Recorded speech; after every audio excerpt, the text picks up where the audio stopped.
In 1963, a man named Alfred, or Freddie, visited the Caribbean island of Curacao and noted two issues: the lack of building materials for the island's lower class and the excess of bottles littering their beaches. In response, he connected with Dutch architect N. Jan Habreken, and the Wobo, or World Bottle, was invented. The Wobo is a beer bottle that doubles as a stackable, self-aligning, and interlocking brick made for building eco-homes. 1,000 Wobo bricks would be needed to make a simple 10 by 10 foot structure. And according to Wikipedia, the official sponsor of cold cans, almost every bottle from that original run has been destroyed, and only 2 remaining Wobo structures exist. And both of them are on the family estate in Amsterdam of the man who conceived the idea, Alfred Freddie Heineken.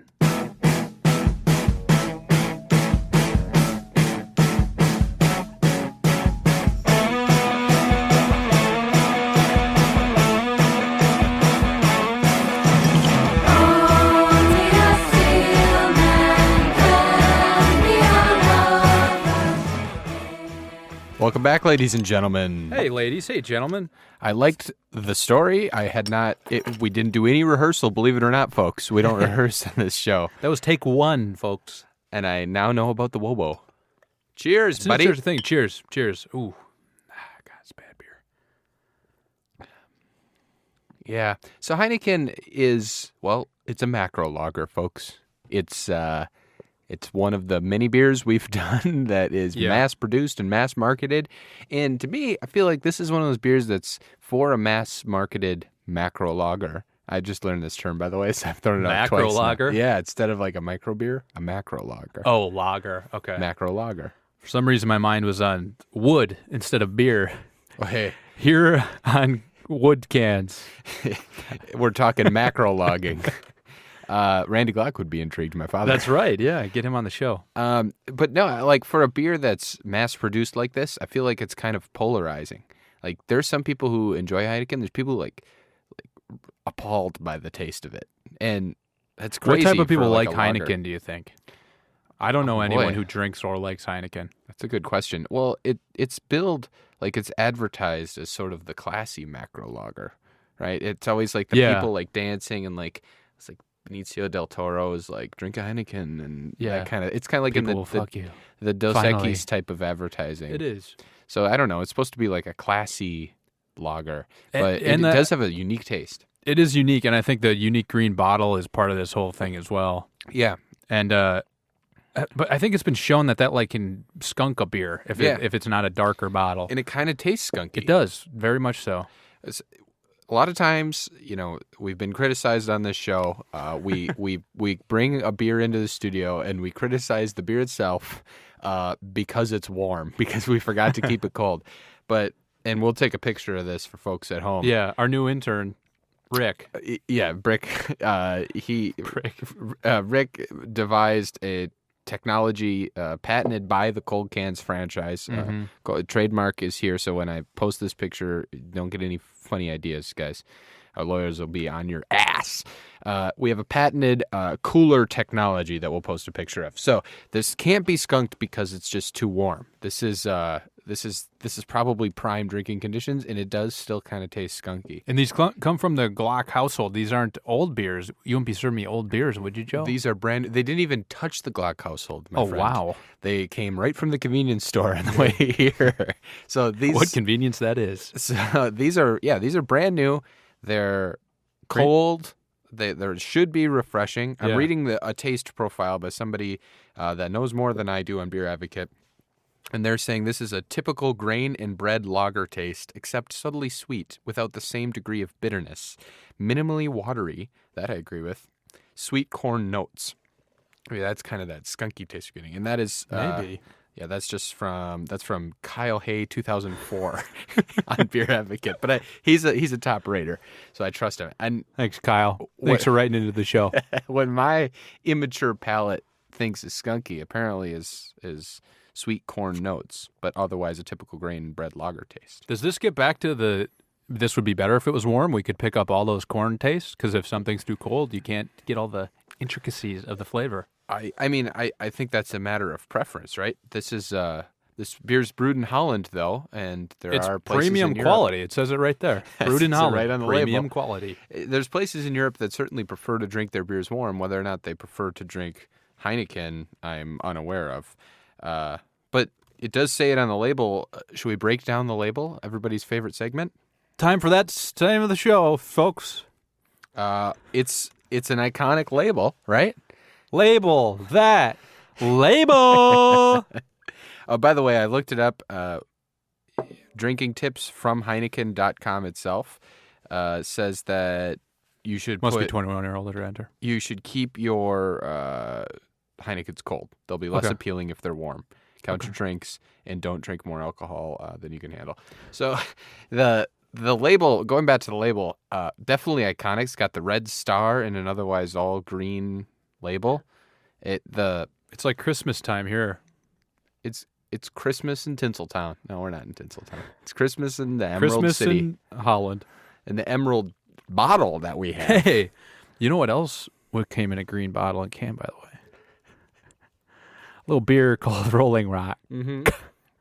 It's got notes of Rolling Rock to it. Are those the only two green bottled beers? Mass market Mickey's, anyways? I guess. Is it like dark green? But that's a malt liquor. Right. We've gone back and forth, folks, on whether we're actually going to do this Mickey's episode. Yeah, we've had a lot of fan input on the Mickey's episode. People sending in mouse ears in support of the Mickey's idea. Right. They're like, do Mickey's. We're getting box loads of Mickey Mouse Disney ears. I can't keep up on eBay trying to sell these Mickey Mouse ears. And they're moving like hotcakes, and I can't even keep up. We did get feedback on the Smirnoff episode about how what we drank was less than beer. Sure. It wasn't beer, namely. And it says beer on the bottle. yeah, There are certain regulations. but it made us weary. Now we're walking on eggshells. We are. Until we do the kombucha episode, which is inevitable, Joe. I don't care what the fuck you think. The listeners you're don't doing. want kombucha. We'll open up that mailbag. There's a lot of support for kombucha, and we will do it. I had a kombucha before we started drinking. You saw me. You have kombucha all day, every day. I saw the envy in your eyes. No, it's not envy. Well, guess what? I'm a happy boy because my gut's real happy. I smelled and heard you before we started the recording, and I can Cut the feed. definitely Cut the disagree. feed. Starting it over. So back to Heineken. Hey, So let's get back to the Heineken, Joe. it's got the green bottle, and it has like the label kind of looks like one of those little Heineken mini kegs. Yeah, I was going to bring those up. That is Heineken. Okay. And so that's the story. I told you I was going to have a story that I surprised you with. It's not much of a story. Joey's Story Hour. Gather around, listeners. I have a story to share. Take a seat. We were in Hold hands. and listen to this wholesome story that's sure to teach tale. you a thing or two. There was a Heineken mini keg that we had at a party for some reason, and this was in college, and I don't remember who did it, but I want to say it's an old buddy of mine from high school. His name was Landon. He's a bigger guy, not big as in fat, but just big as in like he's just a big dude. Sure. And I want to say this is him, but I'm sure our number one fan checker, Dan Shade on Twitter, will verify whether or not this was him. But he got on the Heineken keg, the little mini keg that's about 2 feet by 1 foot across, to do a keg stand on the Heineken, and he got himself braced up there, and somebody was holding his ankles, and the side of the keg gave way, and his left arm just shot to the ground. He fell down, toppled in a comical fashion. Heineken. I don't think the Heineken actually spilled. I think it was just this cheap metal keg dented itself in. And that was the end. So that's pretty good. A good bit as well, like trying to do the keg stand. Yeah, I know. Pretty Folks good at home, if you're in college, you want to do a good bit you'll remember forever, buy a Heineken mini keg and do keg stands on it. It's sure to bring a laugh or two. Do 2 of the mini kegs, and then you're like holding yourself up on both, and you got to suck off both of them. Our lawyers advise you to drink responsibly, but that's the way to go. Then when you're upside down on the 2 kegs, you're holding yourself up. You're sucking on both. Yeah. If you're big and strong, you can do dips. Do dips on the Heineken kegs. And then you don't even have to swallow. The movement of you Yes. physically up moves the beer, because the beer doesn't move with you. It's like floating in space. It'll move down your stomach and then back up. And then you need a third or fourth person in the equation to man the the nipples, as they're known. The spigot. The nozzles. The nozzles, yeah. So you got one on the legs. 4 people total, one holding. Oh, yeah, so or 2 you're on going to the have legs. one person, Hercules holding the ankles while the 2, I guess you could. I mean, that's I'm very functionally strong, and I only relate to people who are also functionally strong, Joe. Yeah, so 3, but our lawyers advise at least 4 of you should try to do this when you try it at home and send it to us. Greg's nodding his head in the corner. Yes, that's what we advise. Our lawyers changed time. names many times. Well, it's the law firm of Greg, Jeff, and David. They go by their first names. Yeah. They're very fun guys. Well, it's also their last names. It's Greg, Jeff, and David. So if you do this, that totally blanked me. If you do this at home, send it to us, folks. Find us on Twitter at Cold Cans Podcast and Snapchat Cold Cans Pod and Instagram Cold Cans Pod and let us know. I want to see, but I only want the video if you can rep out 3 dips in the middle of it. I'll tell you what, if you send us a video of you with a Heineken mini keg on each side, repping out 3 dips, and someone holding the nipples in your mouth, not their nipples, the nozzles in your mouth, we'll send you a free shirt. Both nipples in one mouth. That would be hard. I think we got to move off the nipples. Okay. The point is, you'll get a free shirt. If you send it and we see it and you can rep 3 dips, don't break your face, folks. Get a pillow there. Get somebody to spot you. You need a 5th person to spot you. Please don't break your face doing this. Yeah, do it with a nice rug underneath it. Yeah, nice shag rug, because it's sure you're not going to spill anything on that. And you're at some weird 80s Coke party or something. But if you send that to us, you get a free shirt. That's the Cold Cans guarantee. And yeah, check out those shirts on coldcanspodcast.com/merch. I think it is that, right? Yeah, it's or is it shop? merch. Okay. Yeah, it's merch.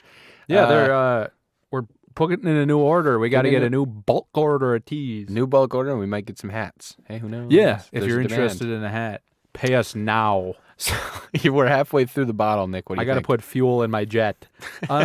It's fine. It's growing on me a little bit. Mm-hmm.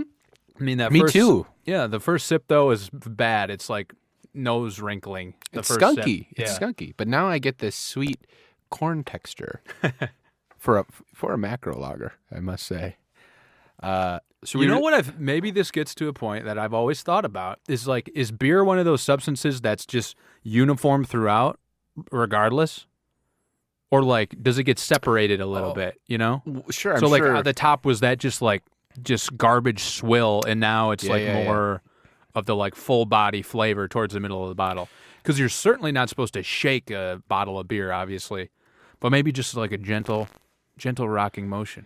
Well, I'm sure a mass market beer like a Bud Light is more or less consistent all the way through. Yeah, because it's so light, it's there's no substance to even separate almost. But there are certainly more complicated beers that have sediment or something, inconsistent bottles. I'm looking at homebrewtalk.com.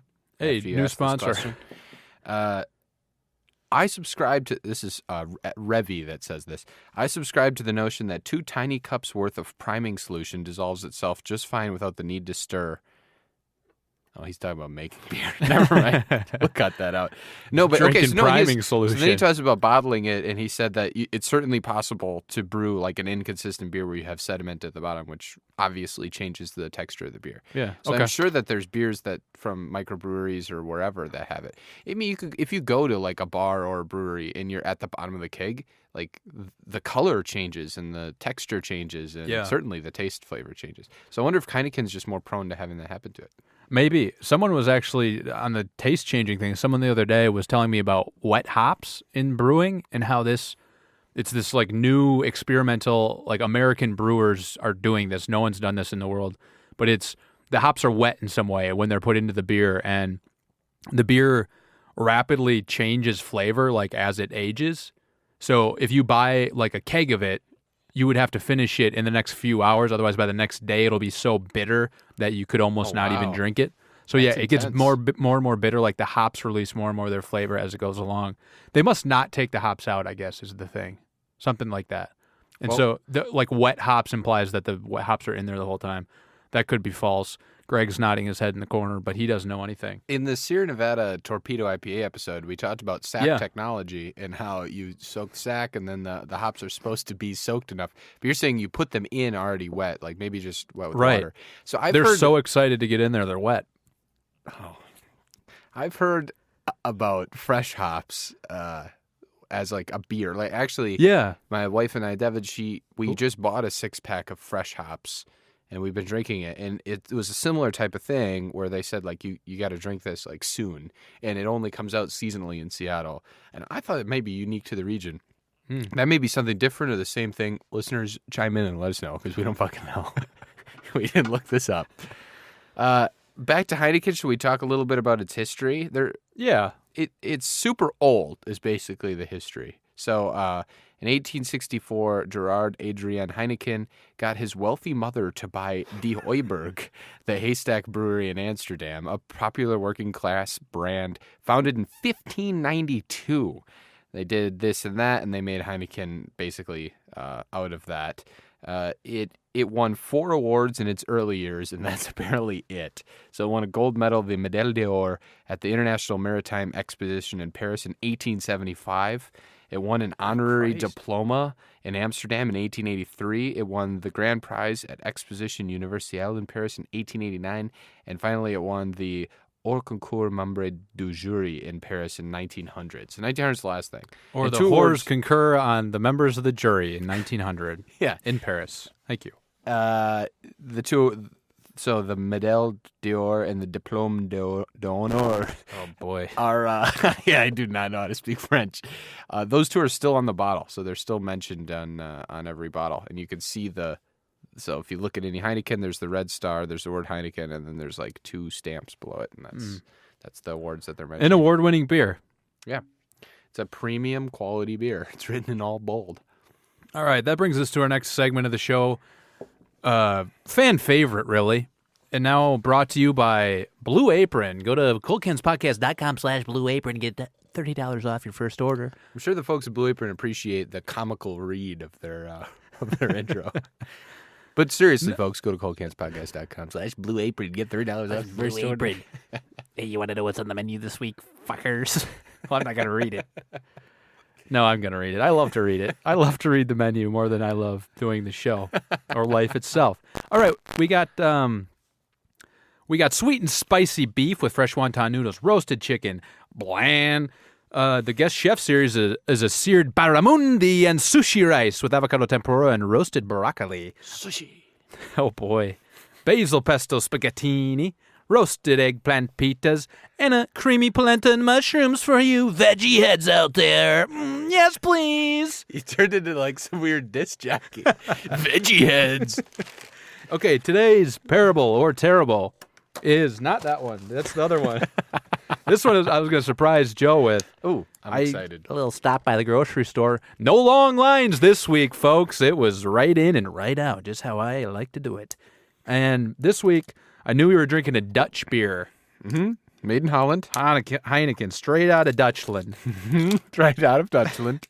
And so, a delicacy in a time-honored tradition. Oh, I can already say terrible. Pickled herring, folks. Oh, fuck. This may be the first on-air vomit of Cold Can's history. This is made right here in Paulsbo.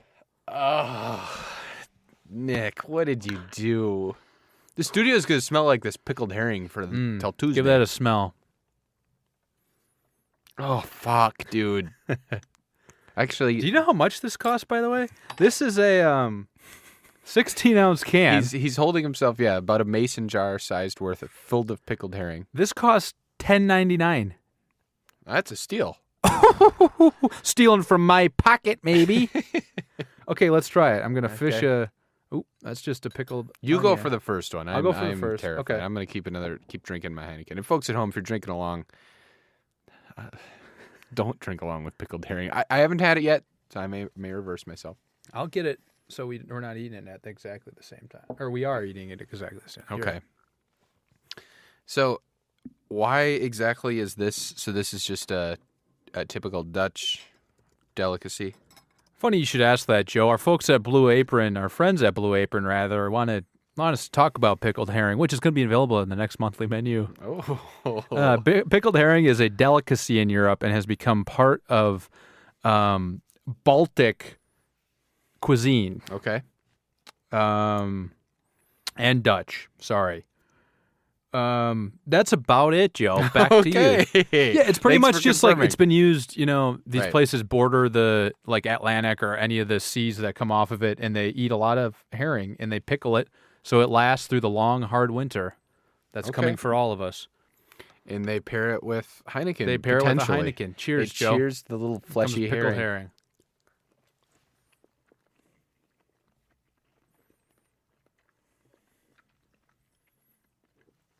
Uh-oh. I don't know, guys. Okay, I'm going to pair it now. Mm-hmm.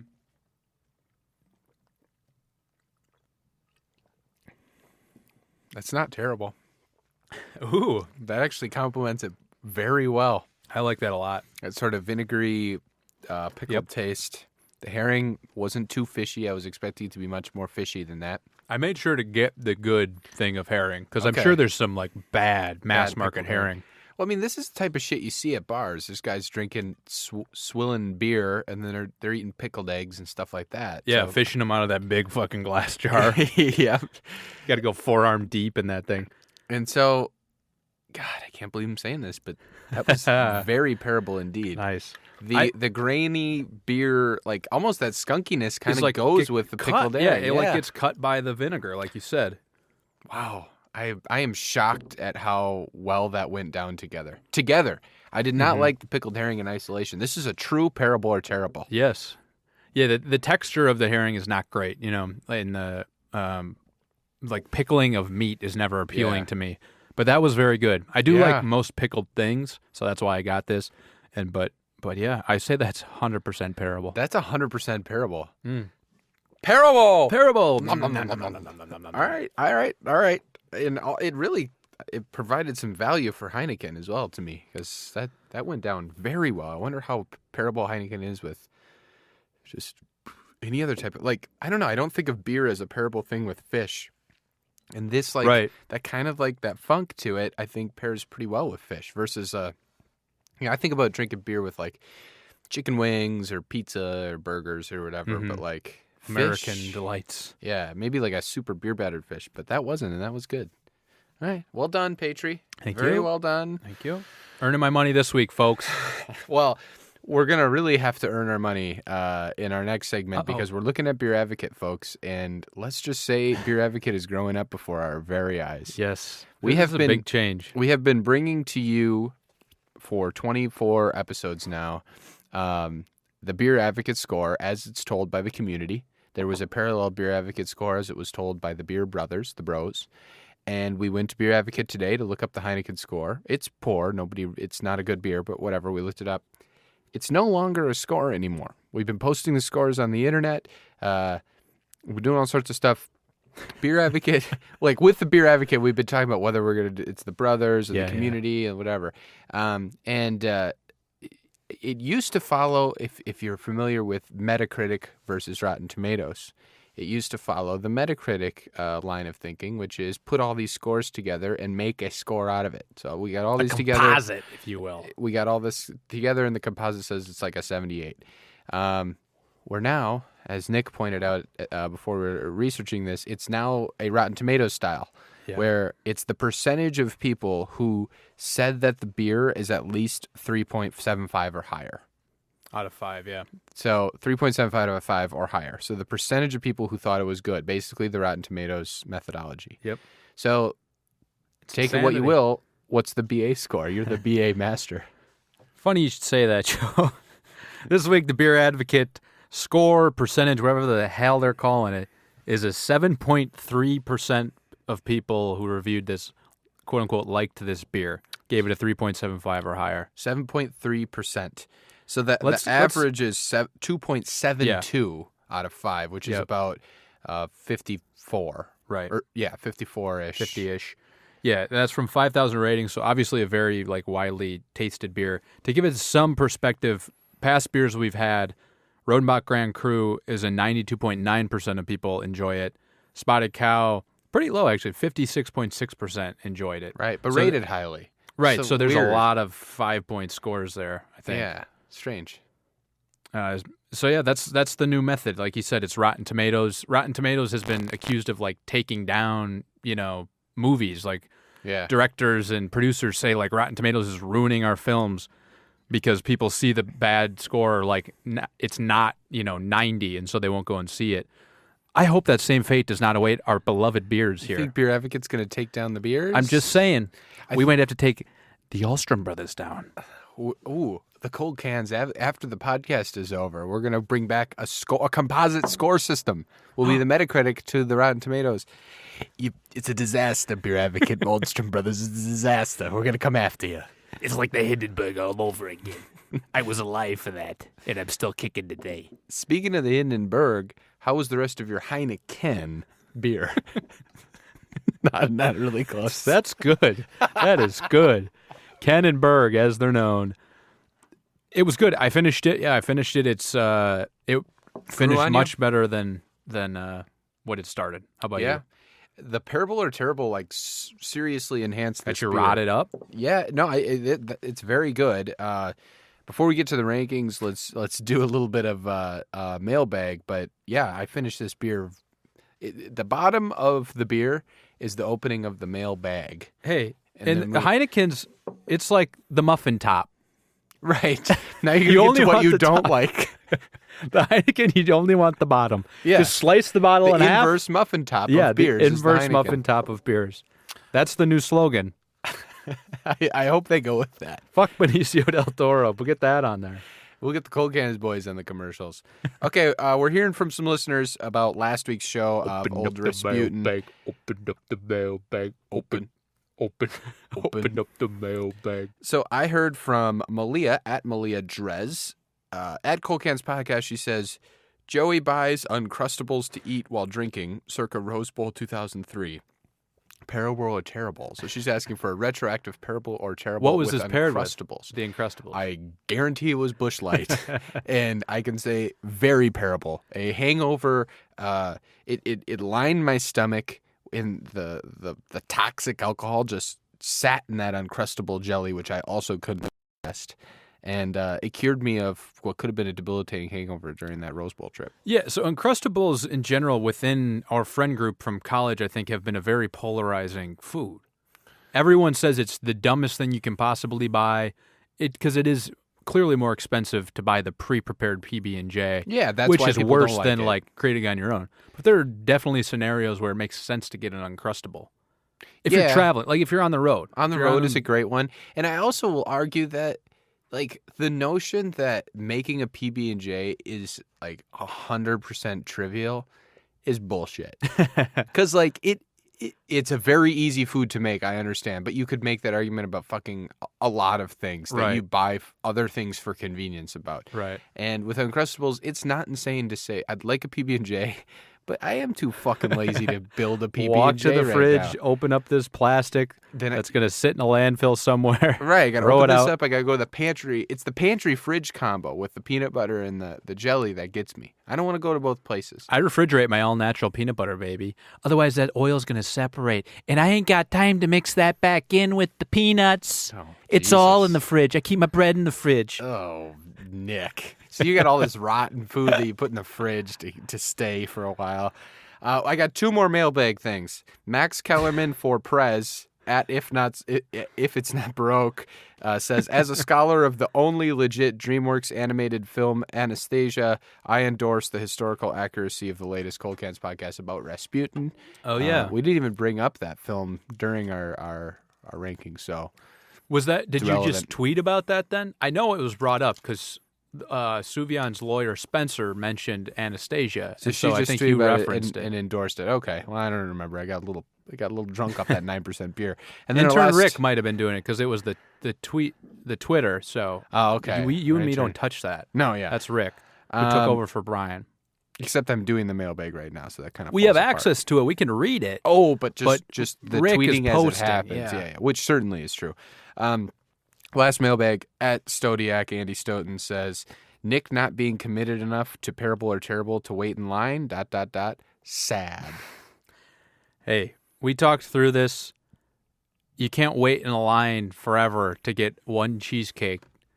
Yeah, you know that what I would not have been refunded for, by the way. You know from what I the say? other two people eating it. What I say to Ed Stodiak? Go fuck yourself, pal. We got a trend. That's our new favorite segment, telling Stodiak to go fuck himself. All right, so that brings us to the ranking. So we drank Yeah. the Heineken. We paired it. It was very pairable. It has a semi-interesting history. It's one of those green bottlers. I think before, though, that we can even consider ranking it, I should probably read the rankings from taint to tip. Hey, why don't you go read the rankings? From taint to tip. Okay. Bottom of the rankings, bottom shelf. And I'm not going to tier it anymore. Folks know where the tiers break apart. Folks have their own tiers in their heads. The bottom of the Tears rankings from goes... a dove. It goes... Rose. What was that? Thank you. Tears from a rose. Oh, okay. Sure. Smirnoff Ice, O'Doul's, Olympia, Budweiser, Miller Lite, Miller 64, Michelob Ultra, Molson, Scheffenhofer, Hefeweizen, Grapefruit Beer, Hey. Rolling Rock, other green bottle cousin, PBR, Eyinger Brauweiss, Palisades Pineapple, Tecate, Blatz, Sierra Nevada Torpedo Extra IPA, Rainier, Crikey IPA, Blue Moon, Kona Longboard, Deschutes Swivelhead Red, the new edition, Old Rasputin, Rodenbach Grand Cru, and Spotted Cow is our number one beer of all time. Do I got to take the lead again, or is that? What I have we're a doing? spot I want to put it. Oh. I'm going to shout it out, and then you can throw it back down to earth as you are wont to do. I want it between Blatz and Tecate. Okay, so our 11th best beer. So you're saying it's better than Tecate, Palisades Pineapple, Eyinger Brauweiss, PBR, Rolling Rock, Scheffenhofer, Hefeweizen, and Molson. That skunkiness, though. I know. It's hard to ignore, but I get moods where I like rotten things. I like eating pickled things. Yeah, I as like you get drinking older, kombucha. You're going to need the hit. You need excitement in your mouth. If you're ever going to get rotted up again, you need a little bit of spice in your life. Okay. That's what this is to me. So if Tecate and Heineken were on a shelf, you'd drink the Heineken? Yeah. It's expensive. Ooh. Whoa. It's more expensive than Tecate. How much? Well, this convenience store is one of those mom and pop bodegas, and it was, I believe, $9.50 for a 6-pack. Oh, mama. Well, that's Seattle prices, so it's inflated a little bit. But even in Seattle's prices, that's more expensive than a Tecate. So you're willing to pay? Oh, the value has got you second guessing, baby. See, here's the weird thing about our rankings. I'm sticking with it. Our rankings are all fucked up. They're very fucked up. Because it's better than Palisades Pineapple, but it's not better than Eyinger Brauweiss. And I'd say it's probably better than PBR. So to me, like, it's behind Eyinger Brauweiss, but it's ahead of Palisades Pineapple. And Tecate, I think I prefer Tecate to this on price. So I have it just one spot below where you had it. I have it above Palisades Pineapple and below Tecate. We gonna fight over this? Tecate you know is what? fine. Tecate is there something concerning Tecate in the mailbag, by the way? I know. Remember when we talked From about our buddy? That's true. I forgot about this. We've been shitting on Tecate, and at Brooks Maddock, who was our special guest for the Tecate episode, Brooks says the mistake tandem, as we referred to Tecate and Palisades Pineapple, and a gif that says this aggression will not stand, man, from the dude himself.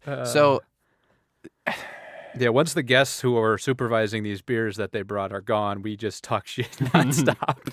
Tecate, one thing we did talk about is how fucking bland Tecate was. It is. Like, it was boring. And that's a very contextual beer. If you are in like somewhere eating like $2 tacos at a happy hour, guzzling Tecate, it's the best thing in the world on a warm summer day. right. I think Heineken's more. Whereas this has more of a applicable challenge, elsewhere. and it made me feel something when I had the Parable or Terrible. So I'm comfortable with putting the Heineken above the Tecate blandness that the last our guest brought to us. So the mistake tandem is separated, and Heineken makes its mark where it does, skunk and all.